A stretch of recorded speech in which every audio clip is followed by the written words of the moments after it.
A video about how to use Bad Batch. Now that's a video I haven't made in a long time.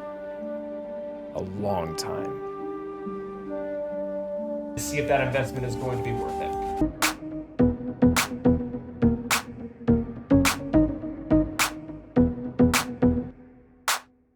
Welcome back to the class, everyone.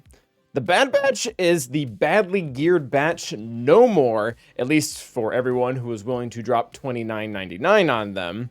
But with that being said, while they are one of the simpler Lightspeed bundles to dissect because they don't have any PvP Omicrons or different variations of their comps, we do need to go over overall Zeta priority as well as modding.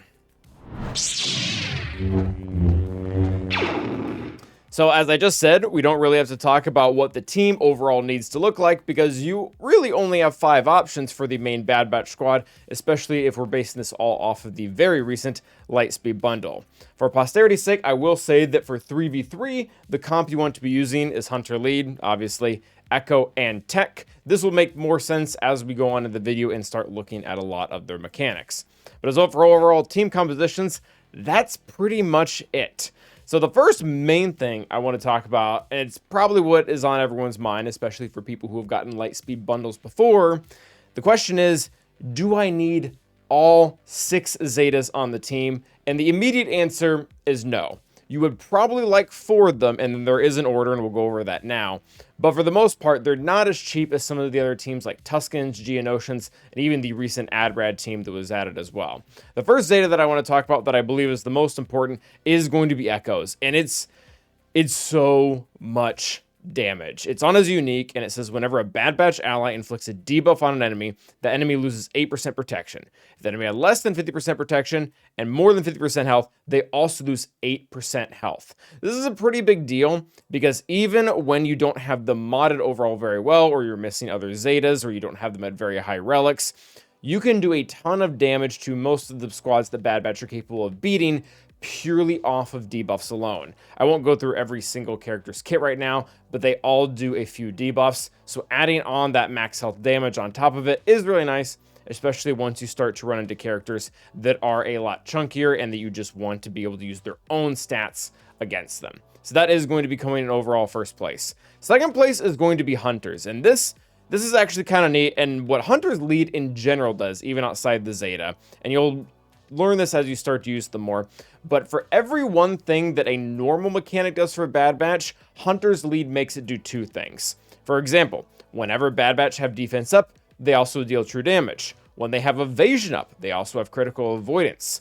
When they hit a target, or when they have a target locked enemy, they can't be countered. When they hit someone with an expose, they trigger that expose, they also remove 50% turn meter. So the part of this that is locked behind the Zeta is when they have defense up, which they have 2 different methods of getting that, by the way, they're going to deal additional true damage. This is really nice, especially with Omega added to the team and you guys kind of getting her as a bonus. A lot of people skipped out on her because she will be assisting a lot, and every single time she does, with defense up, she will be doing additional true damage to the entire team. Again, kind of bolstering the team so that we don't have to focus too heavily on god mods and whatnot, and they can just chip away at the team as it is. So that is going to be number 2.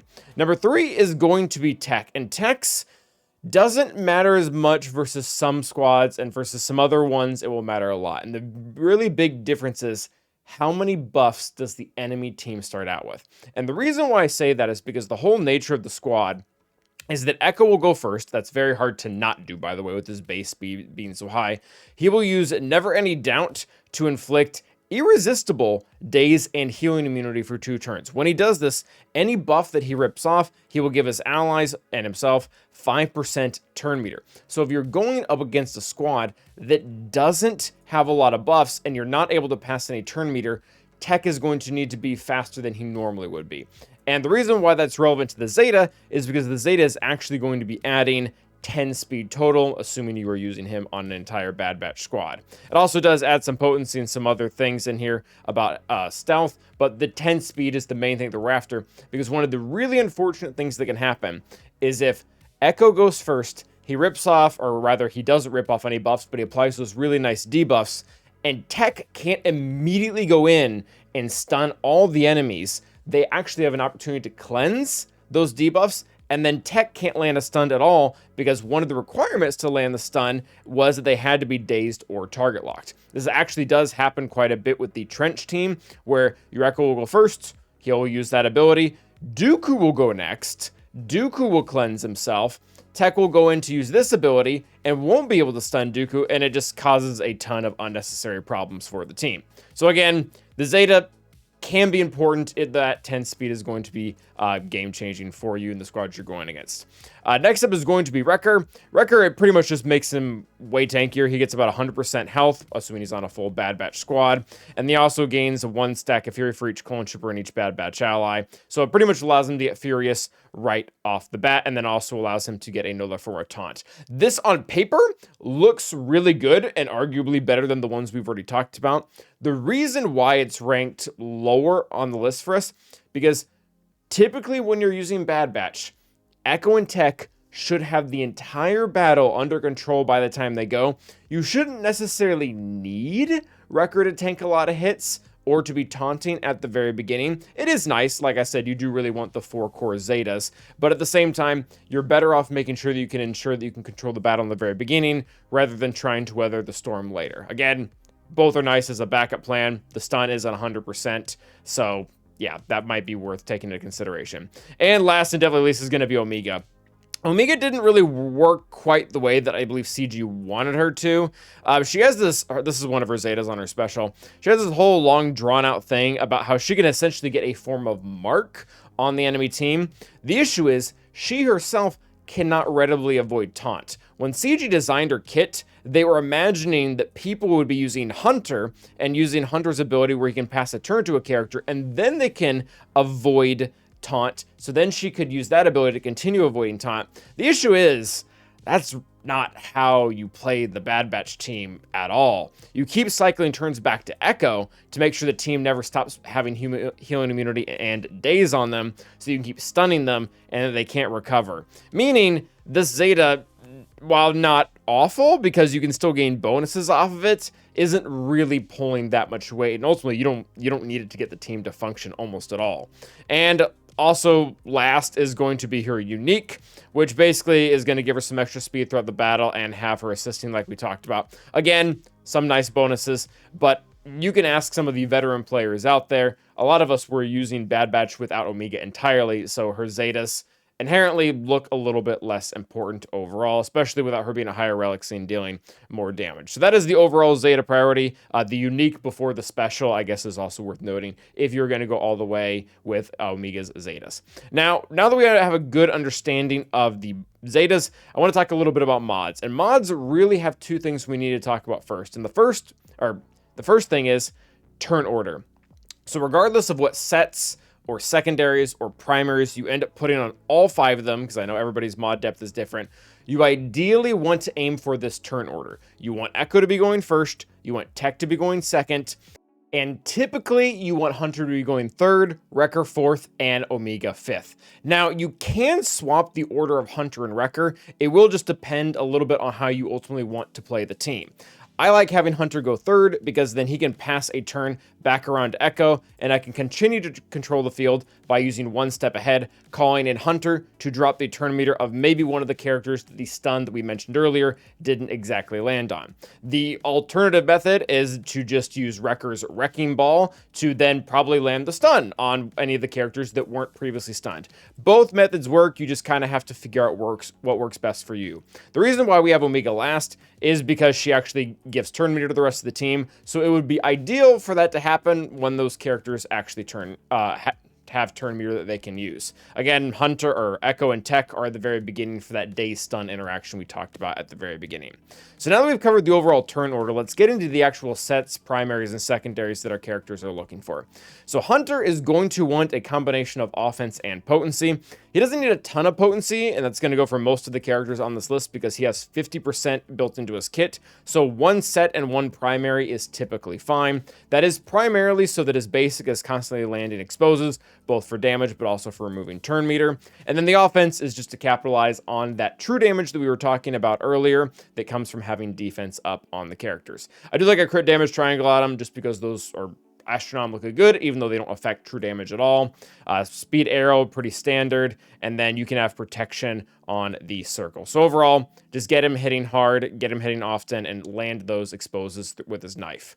Now, next up is Echo. And Echo is one of the characters in the game that at one point cared about speed the most. So much, in fact, I was willing to sacrifice his secondary set in order to get 2 plus 25s on him that, quite frankly, didn't really fit in anywhere else. You can go for some other stats, but having him as fast as possible is nice, because then if you can go in against a squad that actually does have several buffs and strip all those buffs, he can give turn meter to the rest of the squad, and you can go about your day winning and controlling the rest of the battle.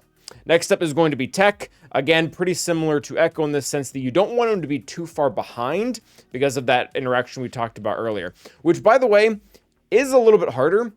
Despite the fact that Tech has a unique that is going to boost his speed and Echo doesn't, Echo's base is way higher for speed than Tech. So Tech has to work a lot harder with his mods. In fact, you might be putting your better speed mods on Tech. I do like a little bit of potency on him, just like Wrecker. Again, a set and a primary. I don't realize he does get that from other places in his kit, but I really want that stun to land. And again, it's subject to as much tenacity as out there. So even with the 50% and a naturally high base, I like to close out any margin for error with like 200% potency once you can include everything out there.